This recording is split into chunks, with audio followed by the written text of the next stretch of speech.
So today I actually have another review for you because earlier today, I went to see Avatar Fire and Ash.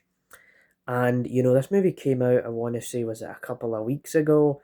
I didn't see it when it first came out and ended up going to see it at the Odeon, which is near the Clyde in Glasgow. The River Clyde. It's a pretty famous river. But anyways, I went to see it with my sister and her boyfriend, and I'm gonna give you my thoughts on the movie, what I would give out of 10, and I'm gonna do it all in this one video, because even if I, done it on my laptop the next day or whatever, I still think this is how I honestly feel about Avatar Fire and Ash, which is the third Avatar movie. And just so you know, for a bit of context, I have done a review on Avatar, the second movie, Avatar: The Way of Water. It felt like a long time ago now when that came out, that movie, because it came out, was it 2022 or something in 2022? And then I ended up reviewing it again because, I went to see the movie again, I changed my mind, and when I saw it the second time, I felt different to how I felt the first time. So I'll link all that down below. And just so you know, what this movie is about is that it's the third Avatar movie, in which it's obviously about the blue people and how they have this planet called Pandora. There's people trying to destroy the planet. They're trying to save the planet. They're a family. They're all trying to save each other, trying to get along with each other and really get the job done. And that's kind of what the franchise is all about. It's always been about how they've got this certain way to destroy the enemy, but then the enemy strikes back. And so that's kind of what this third film does with itself, is that it continues the story of Avatar from the last movie.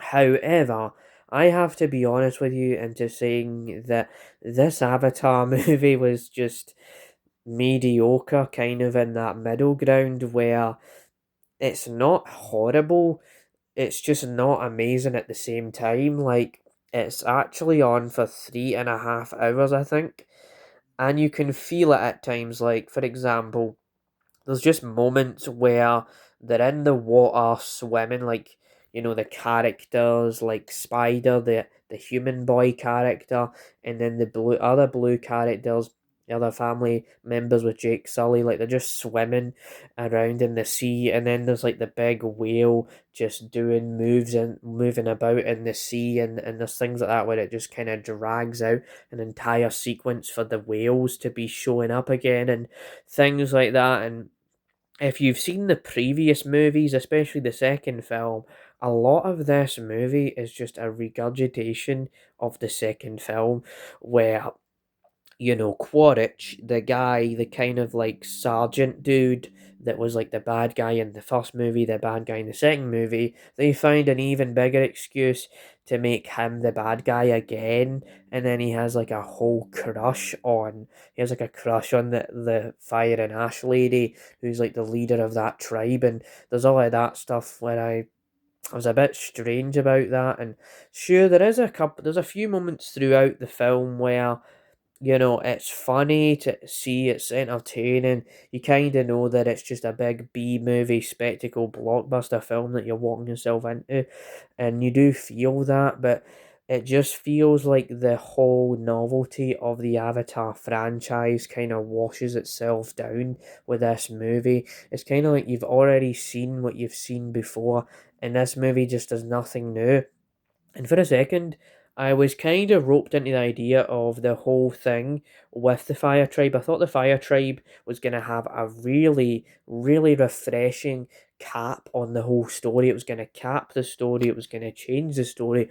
But it just turns out that they somehow get roped into the same storyline as the prior movies, where they will just go kill those whales for the money, like the Australian guy in the last movie will just go out there and kill the whales for the money, and you see it again in this movie. And there's nothing really new about the film, especially for a movie that's over 3 hours. I thought they would have tried to give us something new to watch, but overall, that's kind of how I feel about the movie. Like, it's not bad. There's moments here and there you go, yeah, that's fine, that's tolerable.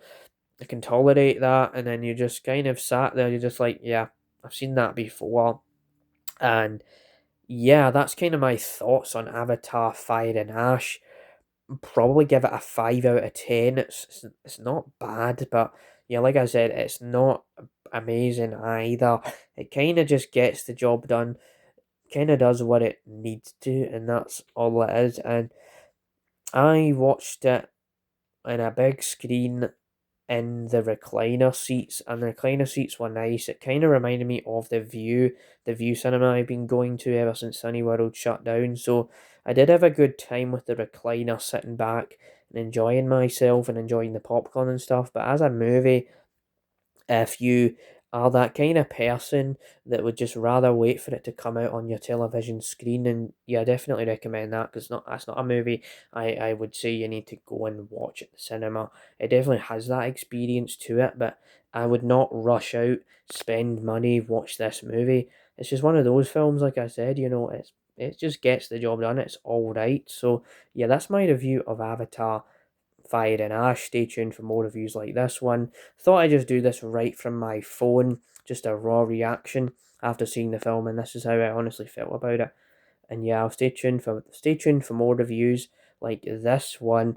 And that's been me doing the James Ramblin reviews again, and bye.